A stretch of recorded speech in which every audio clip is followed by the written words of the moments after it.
Page 541 Nahum. 1-1. The Burden of Nineveh. The Book of the Vision of Nahum the Elkoshite. 1-2. God is jealous, and the Lord revengeth. The Lord revengeth, and is furious. The Lord will take vengeance on his adversaries, and he reserveth wrath for his enemies. 1-3.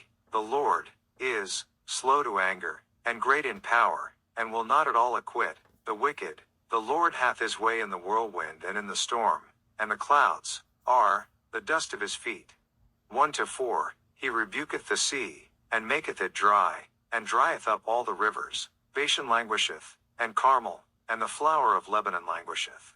1-5. The mountains quake at him, and the hills melt, and the earth is burned at his presence, yea, the world, and all that dwell therein. 1-6. Who can stand before his indignation? And who can abide in the fierceness of his anger? His fury is poured out like fire, and the rocks are thrown down by him. 1-7. The Lord is good, a stronghold in the day of trouble, and he knoweth them that trust in him. 1-8. But with an overrunning flood he will make an utter end of the place thereof, and darkness shall pursue his enemies. 1-9. What do ye imagine against the Lord? He will make an utter end. Affliction shall not rise up the second time. 1-10. For while they be folden together, as thorns, and while they are drunken, as drunkards, they shall be devoured as stubble fully dry. 1-11. There is one come out of thee, that imagineth evil against the Lord, a wicked counselor. 1-12. Thus saith the Lord, though they be quiet, and likewise many, yet thus shall they be cut down, when he shall pass through. Though I have afflicted thee, I will afflict thee no more. 1-13.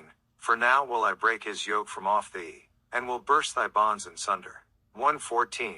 And the Lord hath given a commandment concerning thee, that no more of thy name be sown. Out of the house of thy gods will I cut off the graven image and the molten image. I will make thy grave, for thou art vile. 1-15. Behold upon the mountains the feet of him that bringeth good tidings, that publisheth peace. O Judah, keep thy solemn feasts, perform thy vows, for the wicked shall no more pass through thee, he is utterly cut off. 2-1.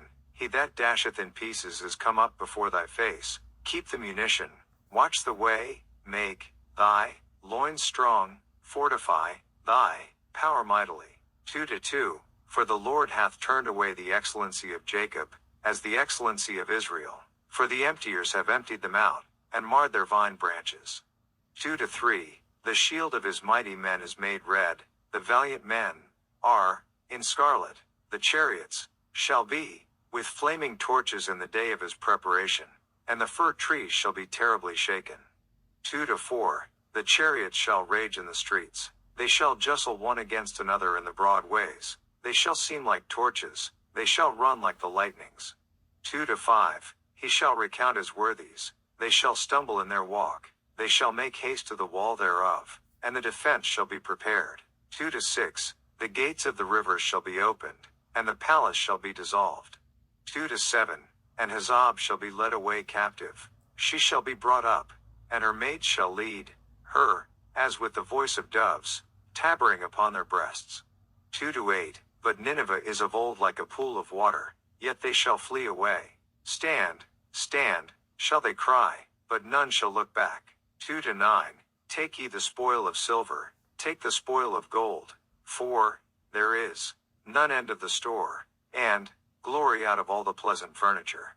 2-10. She is empty, and void, and waste, and the heart melteth, and the knees smite together, and much pain is in all loins, and the faces of them all gather blackness. 2-11. Where is the dwelling of the lions, and the feeding place of the young lions, where the lion, even the old lion, walked, and the lion's whelp, and none made them afraid? 2-12. The lion did tear in pieces enough for his whelps, and strangled for his lionesses, and filled his holes with prey, and his dens with raven.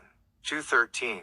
Behold, I am against thee, saith the Lord of hosts, and I will burn her chariots in the smoke, and the sword shall devour thy young lions, and I will cut off thy prey from the earth, and the voice of thy messengers shall no more be heard. 3-1, woe to the bloody city, it is all full of lies, and robbery, the prey departeth not. 3-2, the noise of a whip, and the noise of the rattling of the wheels, and of the prancing horses, and of the jumping chariots.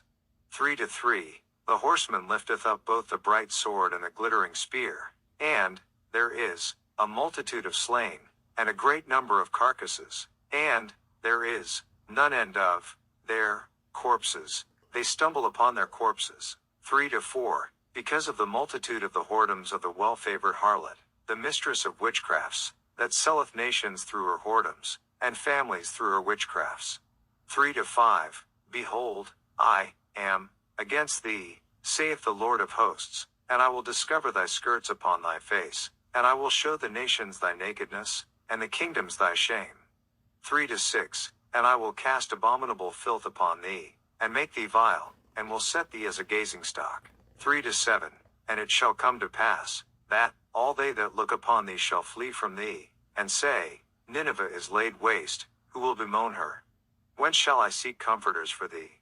3-8, art thou better than Populus? No, that was situate among the rivers, that had the waters round about it, whose rampart was the sea, and her wall was from the sea. 3-9, Ethiopia and Egypt were her strength, and it was infinite. Put and Lubim were thy helpers. 3-10, yet was she carried away, she went into captivity. Her young children also were dashed in pieces at the top of all the streets, and they cast lots for her honorable men, and all her great men were bound in chains. 3-11, thou also shalt be drunken, thou shalt be hid, thou also shalt seek strength because of the enemy. 3-12, all thy strongholds shall be like fig trees with the first-ripe figs, if they be shaken, they shall even fall into the mouth of the eater. 3-13, behold, thy people in the midst of thee are women. The gates of thy land shall be set wide open unto thine enemies, the fire shall devour thy bars. 3-14, draw thee waters for the siege, fortify thy strongholds, go into clay, and tread the mortar, make strong the brick kiln. 3-15, there shall the fire devour thee, the sword shall cut thee off, it shall eat thee up like the cankerworm. Make thyself many as the cankerworm, make thyself many as the locusts. 3-16, thou hast multiplied thy merchants above the stars of heaven, the cankerworm spoileth, and fleeth away. 3-17, thy crowned are as the locusts, and thy captains as the great grasshoppers, which camp in the hedges in the cold day, but when the sun ariseth they flee away, and their place is not known where they are. 3-18, thy shepherds slumber, O king of Assyria, thy nobles shall dwell in the dust, thy people is scattered upon the mountains, and no man gathereth them. 3-19, there is no healing of thy bruise, thy wound is grievous, all that hear the bruit of thee shall clap the hands over thee, for upon whom hath not thy wickedness passed continually?